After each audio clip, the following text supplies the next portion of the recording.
அனைவருக்கும் இனிய காலை வணக்கம். உங்களுடன் முனீஸ்வரன். புறப்பொருள் வெண்பாமாலை பாடான் படலம் பற்றி பார்க்க போறோம். நம்மளோட சேனலை சப்ஸ்கிரைப் பண்ணுங்க, லைக் பண்ணுங்க, கமெண்ட் பண்ணுங்க, ஷேர் பண்ணுங்க. இதுக்கு முன்னொரு காணொலியில் வெச்சி, கரந்தை, வஞ்சி, காஞ்சி, நொச்சி, உளிங்கை, தும்பை, வாகை வரைக்கும் நம்ம போட்டிருக்கோம். இப்ப பாடான் படலம் பற்றி நம்ம இந்த காணொலியில பார்க்க போறோம். இந்த காணொலி நம்ம எதுக்காக தோற்றிருக்கோம்னா, டிஆர்பி பிஜி தமிழ் படிக்கும் மாணவர்களுக்கும், செட் எக்ஸாம், நெட் எக்ஸாம் எழுதும் மாணவர்களுக்கும் பயன்படும் வகையில இந்த காணொலி நம்ம தோற்றிருக்கோம். வாருங்கள் பாடத்துக்குள்ள போலாம். பாடான் படலம் ஒரு ஆண்மகனுடைய உயர்ந்த ஒழுக்கம் பற்றி பேசுவது பாடான் படலம். இந்த பாடான் திணை என்ற சொல்லை பிரித்தோம் என்றால் பாடு கூட்டல் ஆண் கூட்டல் திணை என்று பிரிப்போம். கைக்கிளைக்கு புறனாக பேசக்கூடிய திணை என்ன திணை என்றால் பாடான் திணை. இதில் உள்ள திணை துறைகள் என்று பார்க்கும் பொழுது மொத்தம் 48 உள்ளன. 1. வாயில் நிலை. புலவன் தன் வருகையை அரசனிடம் கூறு என்று வாயில் காவலிடம் கூறுதல் வாயில் நிலையாகும். அதாவது புலவன் நான் வந்திருக்கேன் அப்படின்ற தகவலை நீ அரசன்ட்ட போய் சொல்லு என்று வாயில் காவலுடன் கூறக்கூடிய நிலை என்பது வாயில் நிலையாகும். 2. கடவுள் வாழ்த்து. அரசனால் வணங்கப்படுகின்ற கடவுளருள் ஒருவரை உயர்த்தி கூறுவது. அதாவது அரசனால் வணங்கப்படுகின்ற அரசன் யாரை வணங்குகிறாரோ அந்த கடவுள் ஒருவரை பத்தி பார்த்தோம்னாக்க மிகைப்படுத்தி உயர்த்தி பேசக்கூடியது என்பது கடவுள் வாழ்த்தாகும். 3. பூவை நிலை. திருமால் பூ. காயாம்பூவினை புகழ்ந்து கூறுதல். இது தற்காலத்தில் காசாம்பு என்று அழைக்கப்படுகிறது. அதாவது காயாம்பூவினை புகழ்ந்து கூறக்கூடிய ஒரு நிலை. இது தற்காலத்தில் காசாம்பு என்று அழைக்கப்படுகிறது. இந்த பூவை நிலை என்பது திருமாலுக்கு உகந்ததாக கருதப்படுகிறது. 4. பரிசில் துறை. இரவலன் தான் விரும்பிய பொருளை அரசனிடமிருந்து கேட்பது. அதாவது பரிசில் துறை என்பது இரவலன் ஒருவன் போய் பார்த்தனாக்க அரசன்ட்ட போய் எனக்கு இந்த பொருள் வேணும் என்று கேட்கக்கூடிய நிலை என்பது பரிசில் துறையாகும். 5. இயல்மொழி வாழ்த்து. முன்னோர் கொடுத்தது போல நீயும் கொடுத்தல் வேண்டும். அரசனுடைய இயல்பு நிலையை கூறுதல். அதாவது முன்னொரு காலத்தில் முன்னோர்கள் உன்னுடைய தாத்தா பாட்டிகள் எவ்வாறு பார்த்தோன்னா மக்களுக்கு வாரி வழங்கினாலும் அதை போல நீயும் கொடுக்கணும் அப்படின்னு சொல்லிட்டு அரசனுடைய இயல்பு நிலைகளை பற்றி பேசுதல் என்பது இயல்மொழி வாழ்த்தாகும். 6. கண்படை நிலை. அரசன் ஆழ்ந்த நிலை உறக்கத்தை சிறப்பிப்பது. அதாவது அரசன் ஆழ்ந்து தூங்கிக்கிட்டு இருக்கும் போது அவனுடைய சிறப்புகளை பற்றி பேசு என்பது கண்படை நிலையாகும். 7. துயில் எடைநிலை. அரசன் ஆழ்ந்த தூக்கத்தை விட்டு எழும்புவது. அதாவது அரசன் ஆழ்ந்து தூங்கிக்கிட்டு இருக்கான், அது திடீர்னு எழக்கூடிய ஒரு சூழல் என்பது துயில் எடைநிலையாகும். 8. மங்கள நிலை. துயிலெழுந்த அரசனுக்கு வாழ்த்து கூறுவது. ஓர் அரசன் இயல்பான ஆக்கத்தை பெற்றான் என்று கூறுவது. அதாவது தூங்கிட்டு இருக்க அரசன் எழுந்திருக்கும் பொழுது அவனுக்கு வாழ்த்து சொல்லக்கூடிய ஒரு நிலை. மேலும் ஓர் அரசன் இயல்பாக ஆக்கத்தை பெற்றான் என்று கூறுதல். அதாவது இயல்பாகவே அவருக்கு வீரம் உண்டு என்பதை போல பேசக்கூடிய ஒரு நிலை. இது மங்கள நிலையாகும். 9. விளக்கு நிலை. அரசனுடைய திருவிளக்கு நிலையை கூறுதல். அரசனை கதிரவனுடன் ஒப்பிடுதல். அதாவது அரசனுடைய திருவிளக்கு நிலையை பற்றி பேசுதல். மேலும் அரசனை பார்த்தனாக்க கதிரவன் சூரியன் கூட ஒப்பிட்டு பேசக்கூடிய நிலை விளக்கு நிலை. 10. கபிலை கண்ணிய புண்ணிய நிலை. அந்தணருக்கு அரசன் கொடையாக கொடுக்கும் பசுவினுடைய சிறப்பித்து கூறுவது. கபிலை என்றால் கருமை நிறத்துடன் உள்ள பசு என்று பொருளாகும். அதாவது அந்தணருக்கு அரசன் கொடையாக கொடுக்கும் பசுவினுடைய சிறப்பை பற்றி பேசக்கூடிய நிலை என்பது கபிலை கண்ணிய புண்ணிய நிலையாகும். கபிலை என்றால் கருமை நிறத்துடன் உள்ள பசு என்று பொருளாகும். 11. வேள்வி நிலை. அரசனுடைய வேள்வியை சிறப்பித்து கூறுவது. அதாவது அரசன் வேள்வி செஞ்சிட்டு இருக்க நிலையை பத்தி ரொம்ப சிறப்பாக பேசக்கூடியது வேள்வி நிலை. 12. வெள்ளி நிலை. சுக்கிரன். அரசனின் செங்கோன்மை கோள்வழி சிறப்பிப்பது. அதாவது அரசனுடைய செங்கோன்மை பற்றி கோள் வழியாக சிறப்பிப்பது. இந்த கோள் என்ன கோள் அப்படின்னு சொல்றாங்கனாக்க வெள்ளி நிலைய சுக்கிரன் என்று எடுத்துரைக்கிறார்கள். 13. நாடு வாழ்த்து. ஓர் அரசனுடைய நாட்டை வாழ்த்தி கூறுவது நாடு வாழ்த்தாகும். அதாவது ஒரு அரசனுடைய நாட்டை வாழ்த்தி பேசக்கூடிய நிலை என்பது நாடு வாழ்த்து என்று கருதப்படுகிறது. 14. கிணை நிலை. கிணை என்பது தடாரிப்பறை. கிணைப்பறை கொட்டுபவனுடைய தன்மையை கூறுவது.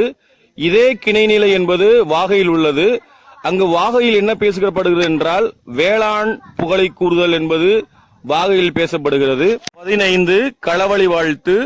போரில் பெற்ற செல்வத்தை வாழ்த்துவது. அதாவது களவழி வாழ்த்து என்பது போரில் பெற்ற செல்வத்தை வாழ்த்தக்கூடிய நிலை என்பது களவழி வாழ்த்தாகும். 16. வீழ்ச்சி இனி திருத்த பெருமங்கலம். அரசன் வீற்றிருந்த அரியணை சிறப்பை கூறுவது வீற்று இனி திருத்த பெருமங்கலமாகும். அதாவது அரசன் அரியணையை பற்றி சிறப்பித்து பேசக்கூடிய நிலை. 17 குடிமி களைந்த புகழ்ச்சாற்று நிலை. பகையரசனை வென்று அவர்தம் குடிமிகளை களைந்த நிலை. அதாவது பகையரசனை வென்று அவங்களோட குடிமிகளை களைந்த நிலை என்பது குடிமி களைந்த புகழ்ச்சாற்று நிலையாகும். 18 மணிமங்கலம். அரசன் மகளிரோடு புணர்ந்து மகிழ்வது மணிமங்கலமாகும். 19 பொலிவு மங்கலம்.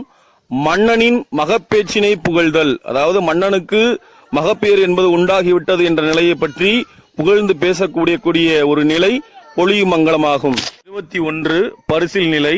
பரிசு பெற்றோன் தன் ஊருக்கு செல்லும் நிலை. அதாவது அரசன்ட்ட பரிசு வாங்கினவங்க அவங்க ஊருக்கு போகக்கூடிய நிலை என்பது பரிசில் நிலையாகும். 22 பரிசில் விடை. பரிசிலருக்கு பொருள் வழங்கி சென்று வருக என விடை கொடுப்பது. அதாவது பரிசில் பெற்றோன் விடை பெற்று செல்லக்கூடிய நிலை. பரிசிலருக்கு பொருள் வழங்கி சென்று வருக என விடை கொடுப்பது பரிசில் விடையாகும். 23 ஆழ்வினை வேள்வி. அரசன் இல்லறம் நடத்தும் தன்மையை பற்றி பேசுவது ஆழ்வினை கேள்வியாகும். 24 பாணாட்சிப்படை. ஒரு பாணன் மற்றொரு பாணனை ஆட்சிப்படுத்துவது. அதாவது ஒரு பாணன் கஷ்டப்படக்கூடிய சூழ்நிலையில் மற்றொரு பாணன் ஆட்சிப்படுத்துவது பாணாட்சிப்படையாகும். 25 கூத்தராட்சிப்படை. பரிசில் பெற்று செல்லும் ஒரு கூத்தன் மற்றொரு கூத்தனை ஆட்சிப்படுத்தியது. அதாவது பரிசில் பெற்று ஒரு கூத்தன் போறான், மற்றொரு கூத்தன்ட்ட இந்த அரசன்ட்ட போனா நீ சிறந்த முறையில் பரிசில் வாங்கலாம் என்று கூறக்கூடியது கூத்தராட்சிப்படை. 26 பொருணராட்சிப்படை. பரிசில் பெற்று செல்லும் ஒரு பொருணன் மற்றொரு பொருணனை ஆட்சிப்படுத்தியது.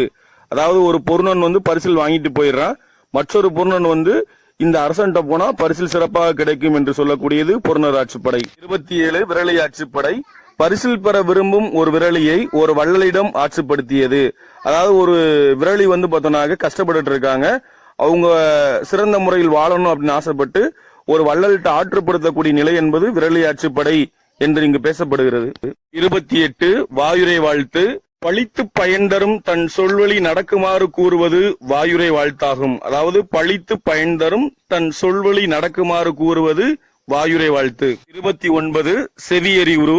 ஒரு அரசனுக்கு அறிவுரை கூறக்கூடியது. அதாவது ஒரு அரசன் தவறு பண்ணக்கூடிய சூழ்நிலையில் அவனுக்கு செவியில் அறிவுறுத்தப்படுமாறு கூறக்கூடிய ஒரு துறை செவியறிவு துறை என்பது.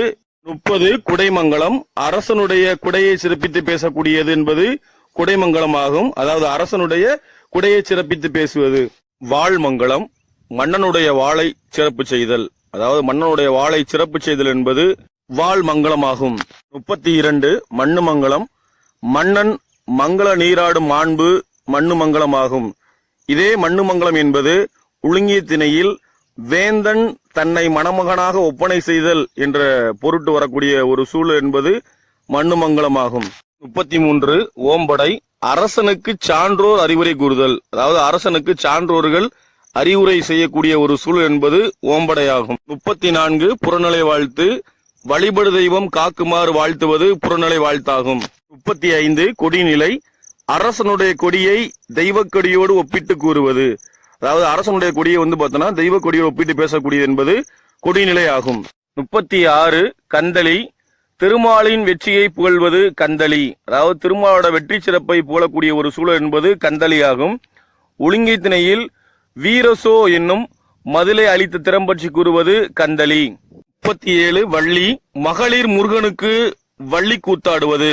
அதாவது மகளிர் பெண்கள் பார்த்தோம்னா முருகனுக்கு வள்ளி கூத்தாடக்கூடிய ஒரு சூழல் என்பது வள்ளியாகும். 38 புலவராட்சிப்படை. அருள் பெற்ற புலவன் அது பெறாத மற்றொரு புலவனை ஆட்சிப்படுத்துவது. அதாவது அருள் கிடைத்த புலவன் பார்த்தோம்னாக்க அருள் கிடைக்காத மற்றொரு புலவனை ஆட்சிப்படுத்தக்கூடிய ஒரு சூழல் என்பது புலவராட்சிப்படையாகும். 39 புகழ்ந்தனர் பரவல். அதாவது நினைத்ததை பெறுவதற்காக இறைவனை போற்றி வணங்கக்கூடிய ஒரு சூழல் என்பது புகழ்ந்தனர் பரவலாகும். 40 பழிச்சினர் பணிதல்.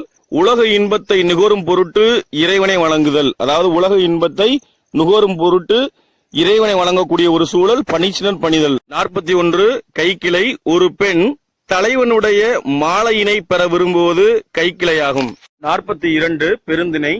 தன்னை விரும்பாத தலைவனை ஒருத்தி தழுவ விரும்புவது பெருந்திணை ஆகும். 43 புலவி பொருளாக தோன்றிய பாடான் பாட்டு.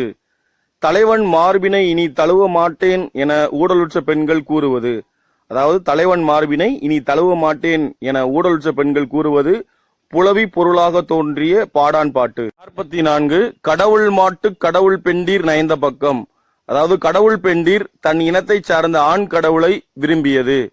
அதாவது கடவுள் பெண்டீர் தன் இனத்தை சார்ந்த ஆண் கடவுளை விரும்பியது கடவுள் மாட்டு கடவுள் பெண்டீர் நயந்த பக்கமாகும். 45 கடவுள் மாட்டு மானிட பெண்டீர் நயந்த பக்கம். அதாவது மானிட பெண் கடவுளை விரும்புவது. அதாவது சாதாரண ஒரு பெண் பார்த்தோம்னா கடவுளை விரும்பக்கூடிய ஒரு சூழல். அதான் கடவுள் மாட்டு மானிட பெண்டீர் நயந்த பக்கம். 46 குளவிக்கண் தோன்றிய காமப்பகுதி. சிறுவனை மங்கை பருவ பெண் ஒருத்தி விரும்புதல். அதாவது சிறுவனை மங்கை பருவ பெண் ஒருத்தி விரும்புதல் என்பது குளவிக்கண் தோன்றிய காமப்பகுதியாகும். 47 ஊரின் கண் தோன்றிய காமப்பகுதி. காதல் நிகழ்வுகள் வெளிப்பட தோன்றும் ஊரை சிறப்பித்து கூறுவது. அதாவது காதல் நிகழ்வுகள் வெளிப்பட தோன்றும் ஊரை சிறப்பித்து பேசக்கூடிய ஒரு சூழல் என்பது ஊரின் கண் தோன்றிய காமப்பகுதியாகும். நன்றி நண்பர்களே, அடுத்த காணொளியில் சந்திப்போம். நன்றி.